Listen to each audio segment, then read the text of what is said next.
Greater Good Radio. Connect, learn, heal, and grow.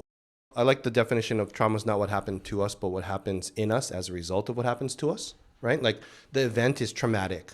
I get hit by a car, whatever it may be. I mean, I'm a military soldier, or it could be that, I'm in middle school and then my friends decide they don't want to be my friends anymore, right? Yeah. That's a traumatic event. It's done. But the trauma is what lives on inside. That's the emotional wound that gets stuck. It's not healed. I'm suffering in isolation for the most part. It was not able to process it properly. And now it's basically stuck. That's kind of how I'm defining that. Yeah.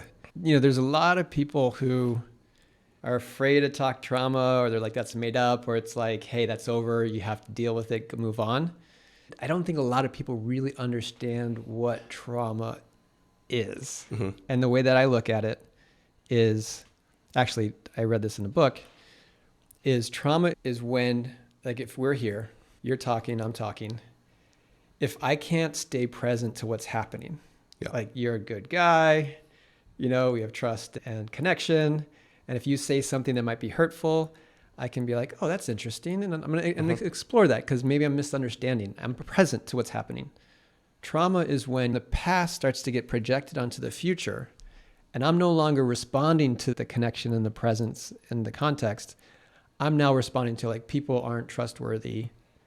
I'm not good. So I need to proactively assert myself, defend myself. Gotta protect.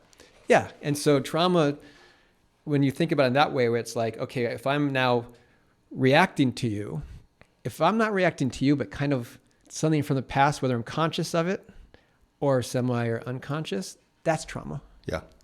Yeah. Yeah. I say that all the time because I work as an executive recruiter also.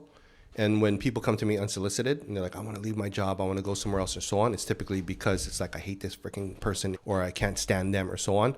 And then unconsciously, it's basically my bosses, my father was abusive to me and I got to get out. That's the underlying kind of piece. They may not see it right off the bat, but if it actually pops up, which it does, then it's like, oh yeah. Yeah.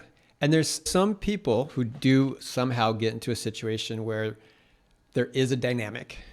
It's like a movie. It's like, okay, who's going to play this role? I'll play this role. Who's going to play my dad? You play my dad? Okay, great. And then, like a psychodrama. Yeah, it's a psychodrama. But for real. Exactly. I think I was in a transformational workshop and they called it psychodharma. Wow. So you're not playing, you're actually acting out dharma, know. Was it helpful? Yeah. No, it's very helpful because the difference is instead of saying, okay, let's react the past, it's like, no, let's get into a state where we can actually see what's happening in front of us, but we know that a good majority of it is from the past. Yeah. And that by doing that, having permission to kind of bring out whatever kind of judgments and anger, all the energy that's coming from the past, that we allow it to come through and seeing it for what it is, and then being able to integrate it more. So it's like when that thing comes up, it's like, oh, wow, I'm really triggered. I need to take a break. Or if you're someone that I trust, I can share with you like, hey, it's kind of like parts work. It's learning how to speak for parts rather than from parts. Mm-hmm. But it takes a while to engage with people from parts to even know you're doing it from a part. Mm-hmm. If you resonate with Greater Good Radio, please join our community at www.greatergoodradio.com, where you can get access to exclusive content and offerings. Hope to see you soon.